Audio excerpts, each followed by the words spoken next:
నమస్కారం ఘంటారావానికి స్వాగతం. ముందుగా ప్రధాన అంశాలు. ఉచిత బస్సు ప్రయాణంపై మహిళల ఆనందం. మధ్యతరగతి వారికి లబ్ధి చేకూరుతుందని హర్షం.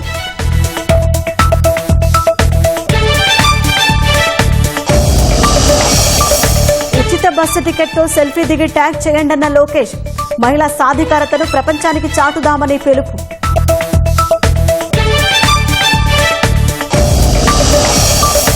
ధర్మవరం వాసి నూర్ మహమ్మద్ కు ఉగ్ర సంబంధాలు. పలు సెక్షన్ల కింద కేసు. కోర్టులో ప్రవేశపెట్టనున్న పోలీసులు.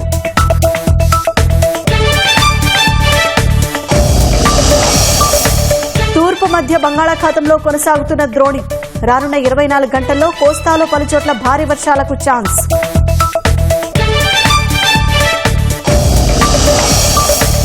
అలస్కాలో ట్రంప్ పుతిన్ సమావేశాన్ని స్వాగతించిన భారత్.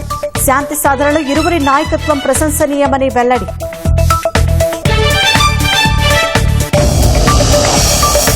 ఆపరేషన్ సింధూర్తో భారీ నష్టం వాటిల్లిందన్న పాక్. ఎట్టకేలకు అంగీకరించిన దాయాది దేశం.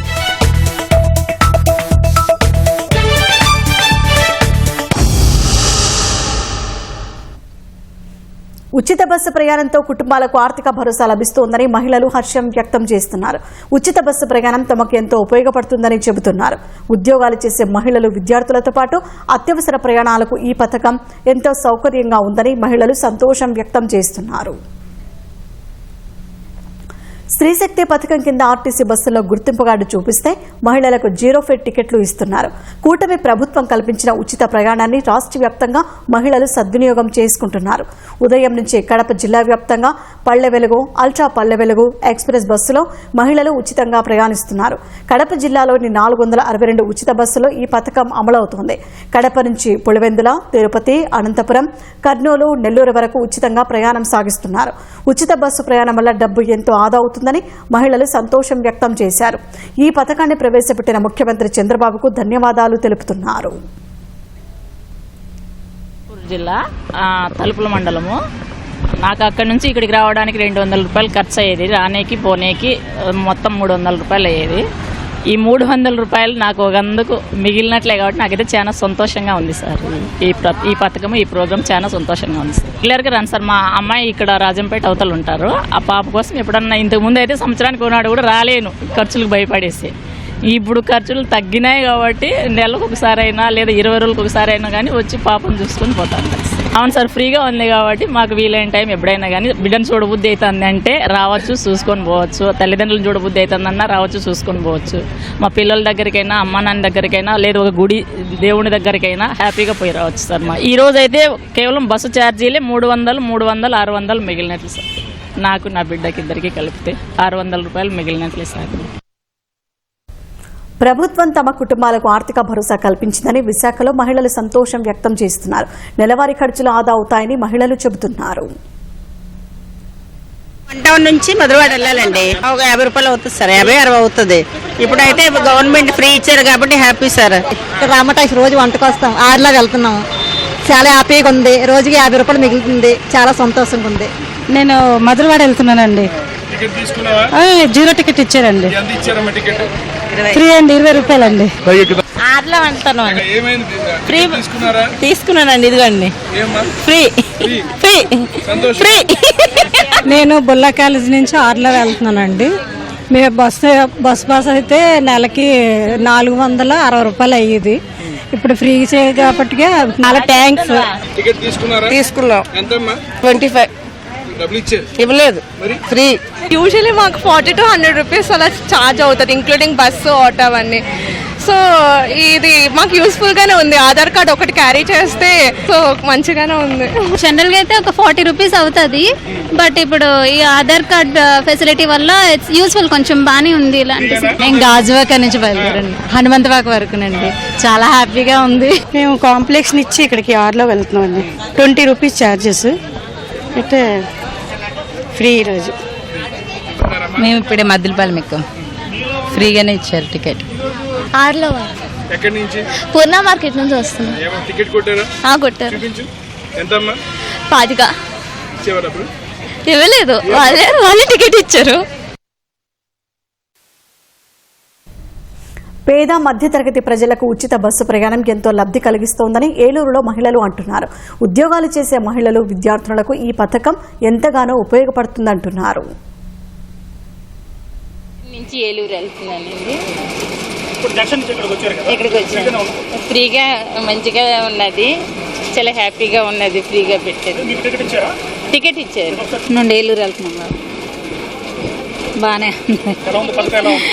పథకం బాగానే ఉంది. లేడీస్కి చాలా హ్యాపీగా ఉన్నది ఇలా పెట్టినందుకు. ఉచిత బస్సు ప్రయాణంతో కుటుంబాలకు ఆర్థిక భరోసా లభిస్తోందని విజయనగరం జిల్లా మహిళలు హర్షం వ్యక్తం చేస్తున్నారు. ఉచిత బస్సు ప్రయాణం తమకు ఎంతో ఉపయోగపడుతుందని అంటున్నారు. స్త్రీశక్తి పథకం కోసం విజయనగరం, ఎస్కోట డిపోల పరిధిలో 137 బస్సులు ఏర్పాటు చేశారు. మన్యం జిల్లా పాలకొండ, సాలూరు డిపోల పరిధిలో 200 బస్సులు కేటాయించారు. రద్దీ దృష్ట్యా మరో కొన్ని బస్సుల సైతం నడిపేందుకు సిద్ధం చేశారు. ఆర్టీసీ బస్సులో ఉచిత ప్రయాణం కల్పించిన ప్రభుత్వానికి మహిళలు కృతజ్ఞతలు చెబుతున్నారు. మహిళలకు ఉచిత బస్సు ప్రయాణం అనే పథకం ఒకటి ఉంది. జిల్లా వైజ్గా కాకుండా స్టేట్ లెవెల్లో ఇప్పుడు మాకు అనౌన్స్ చేయడం అనేది చాలా గర్వకారణంగా ఉంది. మా మహిళల్ని మరింత ఉన్నత స్థాయిలో నిల్చోబెట్టారు చంద్రబాబు నాయుడు గారు. Thank you CM sir. నేను హైదరాబాద్ నుంచి వస్తున్నాను. సో నేను నేటివ్ అయితే ఆంధ్రప్రదేశ్. సో హైదరాబాద్లో ఫ్రీక్వెంట్గా చూసి వాళ్ళందరికీ ఫ్రీ టికెట్ ఉంది, ఆంధ్రాలో లేదేంటి అని అనుకున్నాను. సో లక్కీగా యాక్చువల్లీ ఈరోజే వచ్చాను. ఫ్రీ బస్ అన్నారు, చాలా ఇంట్రెస్టింగ్గా అనిపించింది. సో ఫస్ట్ టైం ఆధార్ కార్డ్తో నేను జీరో టికెట్ చాలా ఆనందంగా ఉంది నాకు. ఇప్పుడు ప్రతి ఆడవాళ్ళు ముఖంలో కూడా సిగ్నల్ కనిపిస్తుంది. ఇలాగే కొనసాగిస్తే ఇంకా బాగుంటుంది. రాజాం వరకు వెళ్ళాలంటే 100 రూపాయలు ఖర్చు అవుతుంది. అది మిగులుతుంది, 2 వైపులు 200 అవుతుంది. మాకు ఆడవాళ్ళందరికీ చాలా సంతోషంగా ఉంది. ఆడవాళ్ళందరికీ సంతోషంగా ఉంది. పాల్గొన్న నుండి వైజాగ్ వెళ్ళాలనుకుంటున్నాను. బస్ ఫ్రీ వల్ల డబ్బులు ఛార్జీలు తగ్గాయి. ఉచితంగా వెళ్ళడం పేద మధ్య తరగతి వాళ్ళకి ఉపయోగం కలుగుతుంది. ఎవరు వెళ్ళాలనుకున్నా ఫ్రీగా వాళ్ళు రావచ్చు. ఈ సౌకర్యం బాగుంది. ఫ్రీ బస్సు చంద్రబాబు నాయుడు గారు పెట్టినందుకు మాకు మహిళలందరికీ చాలా ఆనందంగా ఉంది. శ్రీకాకుళం నుంచి పొందూరు వెళ్తున్నాము, మాకు చాలా ఆనందంగా ఉంది. ఫ్రీగా ఇలాగే ఇంకా ఎన్నో పథకాలు, మంచి మంచి పథకాలు పెడతారని కోరుకుంటున్నాము. ఫ్రీ బస్ పెట్టడం మా లేడీస్ అందరికీ చాలా హ్యాపీగా ఉంది. నేను వైజాగ్ నుంచి రాజాం వచ్చాను. 165 రూపీస్ నాకు సేవ్ అయినట్టే. సో ఇది మాకు ఆనందంగా ఉంది.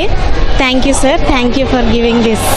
చంద్రన్న ఫ్రీ బస్ పథకం అనేది మాకు చాలా ఉపయోగపడుతుంది. మేము ఎక్కడికి వెళ్ళాలన్నా, అది తీర్థయాత్రలకు అవ్వచ్చు, మా చుట్టాల ఇంటికి అవ్వచ్చు, ఇంకేదైనా పని మీద ఎక్కడికి వెళ్ళినా ఈ పథకం అనేది మాకు చాలా హెల్ప్ఫుల్ అవుతుంది. చంద్రన్నకి చాలా ధన్యవాదాలు, ప్రభుత్వానికి కూడా చాలా ధన్యవాదాలు మాకు ఈ పథకం కల్పించినందుకు.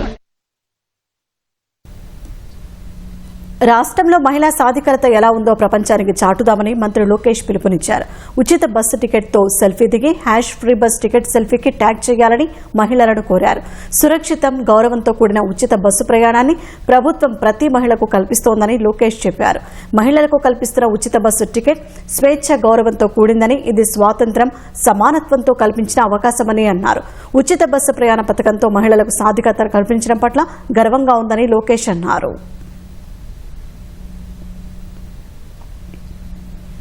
పాకిస్తాన్ ఉగ్రవాద సంస్థలతో ఫోన్లో చాటింగ్ చేస్తున్న శ్రీ సత్యసాయి జిల్లా ధర్మవరం యువకుడు నూర్ మహమ్మద్ పై కేసు నమోదు చేశారు.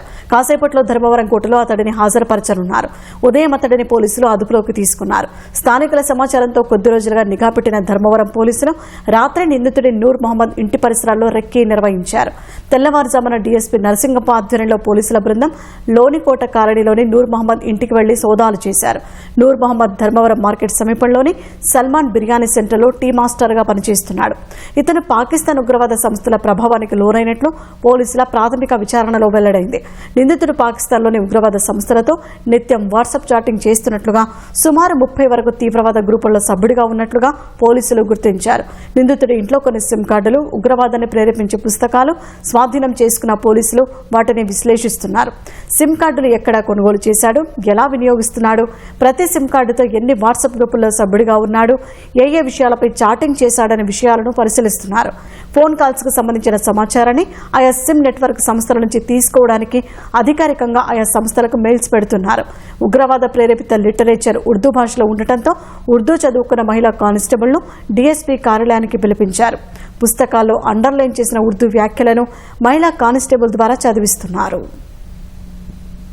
ఈరోజు మన స్థానిక పోలీసుల సమాచారం మేరకు ధర్మవరం టౌన్ లోనికోటకు చెందినటువంటి ఒక వ్యక్తి అతని మీద కొంత వ్యక్తిత్వము, తర్వాత అతని యొక్క పోకడలు అనుమానాస్పదంగా ఉన్నాయనే దానిపైన అతన్ని అదుపులో తీసుకుని విచారించడం జరిగింది. అతని యొక్క మొబైలు, కొంత బ్యాన్డ్ లిటరేచరు, తర్వాత ఒక 2 సిమ్లు స్వాధీనం చేసుకోవడం జరిగింది. అందులో అతను కొన్ని Pakistan placed social media WhatsApp గ్రూప్స్లో మెంబర్గా ఉండడం జరిగింది.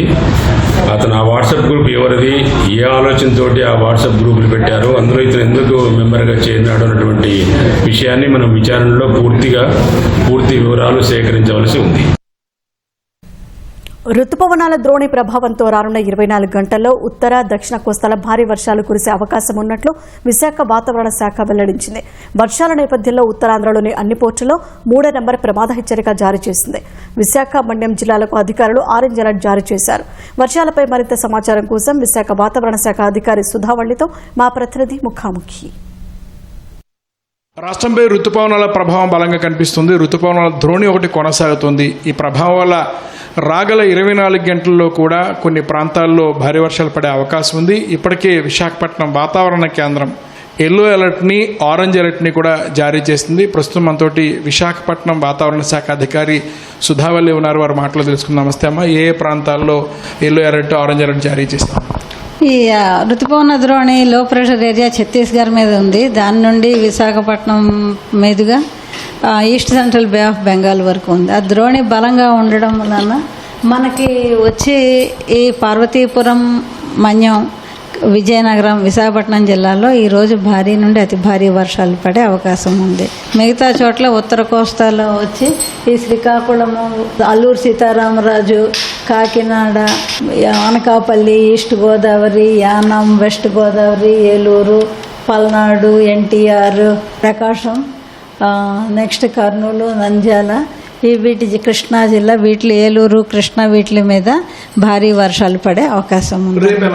రేపటికి కూడా అతి భారీ వర్షాలు 1-2 చోట్ల పడే అవకాశం ఉన్న జిల్లాలు విశాఖపట్నము, అల్లూరు సీతారామరాజు, అనకాపల్లి, కాకినాడ. ఈ జిల్లాల్లో భారీ నుండి అతి భారీ వర్షాలు పడే అవకాశం ఉంది. భారీ వర్షాలు పడే అవకాశం ఉన్న జిల్లాలు శ్రీకాకుళము, పార్వతీపురం, మన్యం, విజయనగరము, ఈస్ట్ గోదావరి, యానాము, అంబేద్కర్ కోనసీమ, ఏలూరు, వెస్ట్ గోదావరి, ఎన్టీఆర్, కృష్ణా, గుంటూరు. గాలి ప్రభావం 40 నుండి 50 కిలోమీటర్ల వేగంతో, గస్టింగ్ టు 60 కిలోమీటర్ల వేగంతో గాలి ఉంటుంది. అందువలన ఉత్తర కోస్తా పోర్టుల్లో 3వ number LC3 local cautionary signal number 3 హోయిస్ట్ చేసి ఉంచారన్నమాట. గాలి వేగం ఎక్కువగా ఉండడం వలన కొంచెం స్క్వాలీ వెదర్ ఉండే అవకాశం ఉన్న కళింగపట్నం పోర్టు, భీమునిపట్నం పోర్టు, విశాఖపట్నం, గంగవరం, కాకినాడ, ఈ పోర్టులు ఉత్తర కోస్తాలో ఉన్నవి. వీటిల్లో 3వ నంబరు LC3 హెచ్చరిక జారీ చేయడం అయింది. ఈ గాలి వేగం ఉండడం వలన బెస్తవారిని కూడా వేటకి వెళ్ళవద్దని హెచ్చరించడం అయ్యింది. గడిచిన 24 గంటల్లో నమోదైన వర్షపాత వివరాలు: కుకునూరులో 7 సెంటీమీటర్లు, కురుపంలో 6 సెంటీమీటర్లు, చోడవరంలో 5 సెంటీమీటర్లు, పోలవరం 5 సెంటీమీటర్లు, మెరకముడి డ్యామ్ 5 సెంటీమీటర్లు, బలిజపేట, కళింగపట్నము 4 సెంటీమీటర్లు, వీరఘట్టము, బొండేపల్లి, వెలేర్పాడు, పార్వతీపురము, కోనవరము, గజపతి నగరము, ఇవన్నీ కూడా 3 సెంటీమీటర్లు, జిఎం వలసలో కూడా 3 సెంటీమీటర్ల వర్షపాతం నమోదైంది. 24 నెక్స్ట్ రేపటికి కూడా ఎక్కడైనా 1-2 చోట్ల భారీ నుండి అతి భారీ వర్షాలు పడే అవకాశాలు ఉన్నాయి. అంతేకాకుండా 18వ తారీఖు ఒక లో ప్రెషర్ ఏరియా ఈ north west and adjoining west central bay of Bengal మీద ఏర్పడే అవకాశం ఉండడం వలన మనకి ఋతుపవనాలు ఇంకా యాక్టివ్గా ఉండే అవకాశం ఉంటుంది. ఋతుపవనాల ప్రభావం రాష్ట్రం మీద చాలా స్పష్టంగా కనిపిస్తుంది. ఆ ప్రభావంతో రాగల 48 గంటలు కూడా భారీ వర్షాలు నమోదయ్యే అవకాశం ఉంది. కెమెరా పర్సన్ సురేష్తో ఆదిత్య పవన్, విశాఖపట్నం. అలాస్కా భేటీ తర్వాత రష్యా ఉక్రెయిన్ యుద్ధం ముగింపు దిశగా అడుగులు పడుతున్నాయి. సోమవారం ఉక్రెయిన్ అధ్యక్షుడు జెలెన్స్కీ ట్రంప్తో సమావేశం కానున్నారు. త్రైపాక్షిక చర్చలకు ఆయన సుముఖత వ్యక్తం చేశారు. మరోవైపు ట్రంప్ పుతిన్ మధ్య జరిగిన భేటీలో చాలా అంశాలపై ఏకాభిప్రాయం వ్యక్తమైనట్లు తెలుస్తోంది. కొన్ని సమస్యలు కొలిక్కి రావాల్సి ఉందన్న ట్రంప్ మొత్తంగా పుతిన్తో సమావేశం ఫలప్రదంగా సాగినట్లు తెలిపారు. రష్యా ఉక్రెయిన్ మధ్య యుద్ధాన్ని ఆపే దిశగా ప్రయత్నాలు ఊపందుకున్నాయి. పుతిన్తో సమావేశం అనంతరం ఉక్రెయిన్ అధ్యక్షుడు జెలెన్స్కీతో అమెరికా అధ్యక్షుడు డొనాల్డ్ ట్రంప్ ఫోన్లో సుదీర్ఘంగా మాట్లాడారు. ఈ విషయాన్ని ఉక్రెయిన్ అధ్యక్షుడు జెలెన్స్కీనే స్వయంగా ఎక్స్ ద్వారా ప్రకటించారు. ట్రంప్ తనతో గంటన్నరకు పైగా చర్చించినట్టు ఆయన చెప్పారు.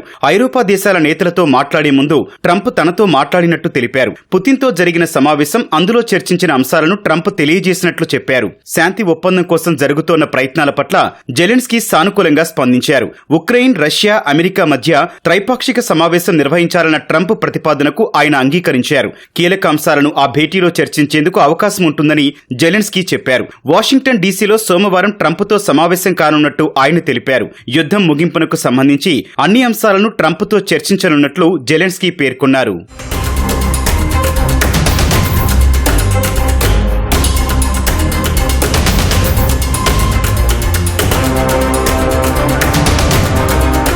అలస్కాలో పుతిన్తో 3 గంటలకు పైగా జరిగిన భేటీ ఫలప్రదమైందని అమెరికా అధ్యక్షుడు ట్రంప్ అన్నారు. ఈ సమావేశంలో చాలా అంశాలపై అంగీకారం కుదిరినట్లు చెప్పారు. ఉక్రెయిన్తో యుద్ధం సహా కొన్ని అంశాలు కొలిక్కి రావాల్సి ఉందన్నారు. రష్యా, ఉక్రెయిన్ మధ్య ఒప్పందం కుదరనంత వరకు ఎలాంటి ఒప్పందం ఉండదని ట్రంప్ స్పష్టం చేశారు. అయితే ఉక్రెయిన్కు సంబంధించి పుతిన్తో జరిపిన చర్చల్లో పురోగతి వచ్చినట్టు చెప్పారు. ఈ క్రమంలోనే ఉక్రెయిన్కు ట్రంప్ ఓ సూచన చేశారు. రష్యాతో ఒప్పందం చేసుకోవాలని సూచించారు. అందుకు కీవ్ అంగీకరించకపోవచ్చని పేర్కొన్నారు. బైడెన్ హయాంలో ఉక్రెయిన్కు నిధులు మిఠాయిలా పంచటమే అందుకు కారణమని ట్రంప్ తెలిపారు. ఉక్రెయిన్కు అమెరికా $350 బిలియన్ సాయం చేసిందన్నారు. ఐరోపా దేశాలు $100 బిలియన్ వరకు సాయం అందించాయని ట్రంప్ చెప్పారు. యుద్ధం వల్ల కీవ్, మాస్కోలకు నష్టం జరుగుతోందని చెప్పారు. రష్యా, ఉక్రెయిన్ మధ్య ఒప్పందం కుదిరితే అది గొప్ప విజయమవుతుందని ట్రంప్ పేర్కొన్నారు. ఉక్రెయిన్ యుద్ధం ముగింపు చర్చల భాగంగా అమెరికా, రష్యా అధినేతలు ట్రంప్, పుతిన్ అలస్కాలో భేటీ కావడంపై భారత్ స్పందించింది. యుద్ధం ముగింపుపై అమెరికా, రష్యా అధ్యక్షుల మధ్య చర్చల్ని స్వాగతిస్తున్నట్లు భారత విదేశాంగ శాఖ ప్రకటన విడుదల చేసింది. శాంతి సాధనలో ఇరువురి నాయకత్వం ఎంతో ప్రశంసనీయమని పేర్కొంది. అలస్కా సమావేశాల్లో సాధించిన పురోగతిని భారత్ అభినందిస్తుందన్న విదేశాంగ శాఖ సమస్య పరిష్కారం కోసం ముందుకు సాగే మార్గం చర్చలు, దౌత్యం ద్వారా మాత్రమే ఉంటుందని వివరించింది. ఉక్రెయిన్ సంక్షోభానికి త్వరగా ముగింపు రావాలని ప్రపంచం కోరుకుంటోందని వెల్లడించింది. ఆపరేషన్ సింధూర్లో భారీ నష్టం వాటిల్లిందని ఎట్టకేలకు పాకిస్తాన్ అంగీకరించింది. 50 మంది కన్నా ఎక్కువ మంది చనిపోయారని, వారిలో 13 మంది సైనికులు ఉన్నారని పాక్ ప్రభుత్వ వర్గాలు తెలిపాయి. పాకిస్తాన్ అధ్యక్ష భవనంలో ఆపరేషన్ సింధూర్లో మృతి చెందిన పాక్ సైనికులకు అవార్డుల ప్రధానోత్సవం నిర్వహించగా ఈ సమాచారం వెలుగులోకి వచ్చింది. ప్రధానమంత్రి షెహబాజ్ షరీఫ్ సైనికులకు అవార్డులు ప్రదానం చేశారు.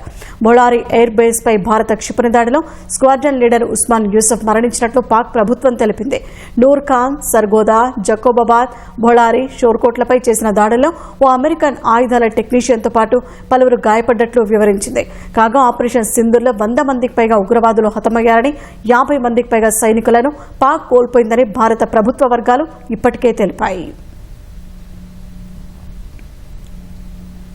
యూట్యూబర్ జ్యోతి మల్హోత్రాకు గూఢాచర్యం కేసులో ఉచ్చుబిగిసే సూచనలు కనిపిస్తున్నాయి. ఆపరేషన్ సింధూర్కు ముందు, ఆ తర్వాత పాకిస్తాన్కు దేశ రహస్యాలను చేరవేసినట్లు దర్యాప్తులో వెల్లడైనట్లు తెలుస్తోంది.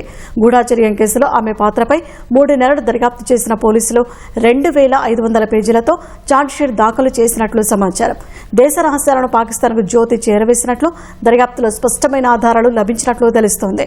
హర్యానాకు చెందిన జ్యోతి మల్హోత్రా ట్రావెల్ విత్ జో అనే యూట్యూబ్ ఛానల్ నడిపింది. ఈ నేపథ్యంలో పాక్ ఐఎస్ఐతో సన్నిహిత సంబంధాలు నెరిపినట్లు ఆరోపణలు వచ్చాయి.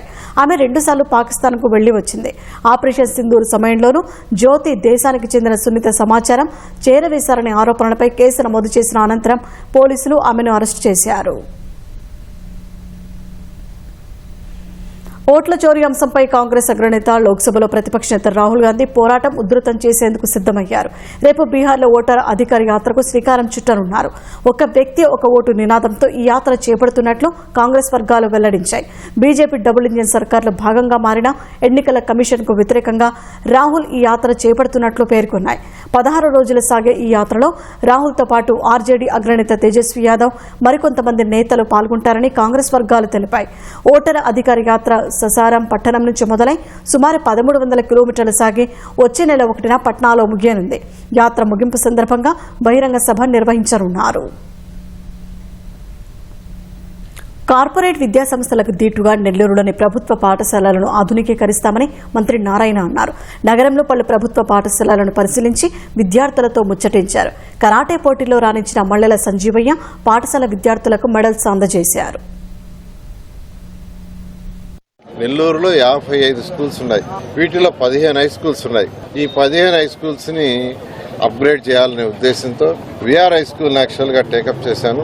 మా పిల్లల యొక్క సపోర్టు మరియు ఎన్సీసీ కంపెనీ వాళ్ళ సపోర్టు ఒక ఇంటర్నేషనల్ స్టాండర్డ్ కంటే బెటర్గా తీర్చిదిద్దారు. అక్కడ ఎడ్యుకేషన్ కూడా క్వాలిటీ ఆఫ్ ఎడ్యుకేషన్ చేస్తున్నారు. అదే పద్ధతిలో నెల్లూరులో ఉన్న అన్ని స్కూల్స్ 2029 ఎలక్షన్స్ కల్లా ఏ స్కూల్స్ అయితే చేయాలో చేయడానికి నిర్ణయించుకుని ఫస్ట్ ఫేజ్లో హై స్కూల్స్లోనే లోయర్ కాస్ట్ అంటే సెంట్రల్ న్యూ ఎడ్యుకేషన్ యాక్ట్ ప్రకారం నర్సరీ టు 12th ఈ 15 స్కూల్స్లో వచ్చే విధంగా వర్కౌట్ చేస్తాను. అయితే ఇవి చేయాలంటే ఒక 40 రూములు కావాలి. క్లాస్ రూములు కానీ, ల్యాబ్స్ కానీ, స్టాఫ్ రూమ్ కానీ, హెడ్ మాస్టర్ రూమ్స్ కానీ, డైనింగ్ హాల్కి కానీ 40 రూములు. అనేక మంది దాతలు ముందుకొచ్చారు. దేశ విదేశాల నుంచి నేనే మాట్లాడాను. వాళ్ళందరూ సపోర్ట్ చేస్తూ ఉన్నారు. విఆర్ హై స్కూల్ ఎట్లయితే చేసాం అలాగాను ఖచ్చితంగా ఎటువంటి పరిస్థితుల్లో కూడా వచ్చే సంవత్సరం జూన్ 12వ తేదీకి న్యూ అకాడమిక్ ఇయర్ స్టార్ట్ అయ్యేకి ఈ యొక్క 15 స్కూల్స్ని ఫస్ట్ రెనోవేట్ చేయడం జరుగుతుంది. రైతు సంక్షేమం కోసం కూటమి ప్రభుత్వం ప్రత్యేక చర్యలు తీసుకుంటోందని మంత్రి ఎన్ఎండి ఫరూక్ అన్నారు. నంద్యాలలో జరిగిన రైతు సమరం కార్యక్రమంలో ఆయన పాల్గొన్నారు. అన్నదాత సుఖీభవ పథకం విజయవంతమవడంతో రైతులతో కలిసి ట్రాక్టర్ ర్యాలీలో పాల్గొన్నారు. స్వయంగా మంత్రి ఫరూక్ ట్రాక్టర్ నడిపారు.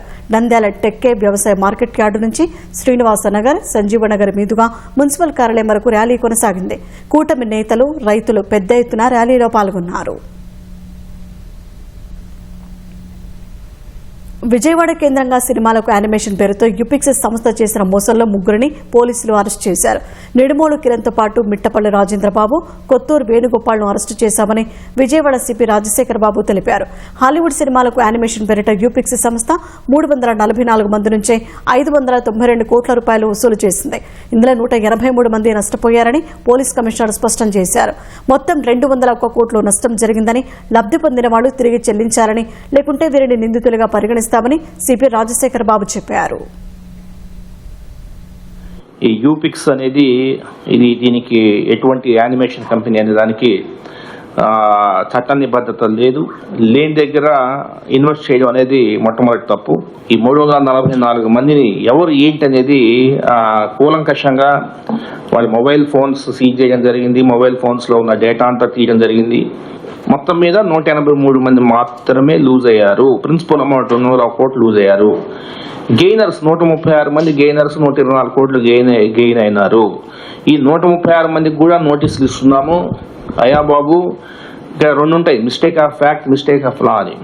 నువ్వు 136 మంది నీకు తెలియక ఏదో చేసి ఉంటే ఓకే. ఇప్పుడు మేము చెప్తున్నాం, నువ్వు అనవసరంగా అన్యాయంగా నువ్వు గెయిన్ అయింది, 124 కోట్లు నువ్వు ఇచ్చేసి ఆ లూజర్స్కి ఆ డబ్బులు అది అని చెప్పి వాళ్ళకి చెప్తున్నావు. సో ఈ 136 మంది ఎవరైతే రాంగ్ఫుల్ గెయిన్ పొందారో వీళ్ళు వచ్చి మనీ రిటర్న్ చేస్తే వాళ్ళు విట్నెస్ అవుతారు కేసులో, లేకపోతే ఈ కేసులో అబెట్టెస్ అవుతారు. దయచేసి గుర్తించండి. ఓచర్ అమౌంట్స్ 6,50,00,000 కమిషన్ ఏజెంట్స్ ఉన్నారు, వాళ్ళకు కూడా చెప్పడం జరిగింది. మీరు డబ్బులు వెనక్కి తెచ్చిస్తే you will be made as witness, otherwise you will be made as accused. Including accused కూడా ఎవరైనా కూడా వాళ్ళు తప్పు తెలుసుకునేసి ఇస్తే ఖచ్చితంగా కొంత సెక్షన్స్ లో వాళ్ళకి వెసలుబాటు ఉంటుంది. ఈ గెయినర్స్ 136 మంది గెయినర్స్ 124 కోట్లు మీరు వెనక్కి ఇవ్వాలనిగా నేను కోరుకున్నాను. అయితే మీన్ వైల్ మేమేం చేసామంటే ఇప్పుడు ఈరోజు 3 అరెస్ట్ చేయడం జరిగింది. ఈ 3 ఒకరు వెంకట సత్య లక్ష్మీ కిరణ్, 2వ వాడు మిట్టపల్లి రాజేంద్ర బాబు, 3వ వాడు మిట్టపల్లి రాజీవ్ కృష్ణ అనే 3 కూడా ఈరోజు అరెస్ట్ చేసి రిమాండ్ చేస్తున్నాము. మొత్తం total funds misappropriation 201.5 crores. Satyalakshmi Kiran దగ్గర 26 కోట్లు ఉంది, మిట్టపల్లి రాజేంద్ర దగ్గర 71 కోట్లు ఉంది. ఆ 44 కోట్లు డైవర్షన్ ఫండే కాకుండా గెయినర్స్ ఇతను కొంత పెట్టి గెయిన్ అయ్యేసి డబ్బులు తీసుకొని ఆయన దగ్గర 71 కోట్లు ఉంది. కొత్తూరు వేణుగోపాల్ అని చెప్పేసి అతని దగ్గర 27 కోట్లు ఉంది. పేరం మాల్యాది దగ్గర 10 కోట్లు ఉంది. అదర్ గెయినర్స్ 66 కోట్లు ఉంది. మొత్తం మీద 201 కోట్ల మనీ ఉంది. వాళ్ళ దగ్గర నుంచి సీజ్ చేయడానికి ప్రయత్నిస్తాము.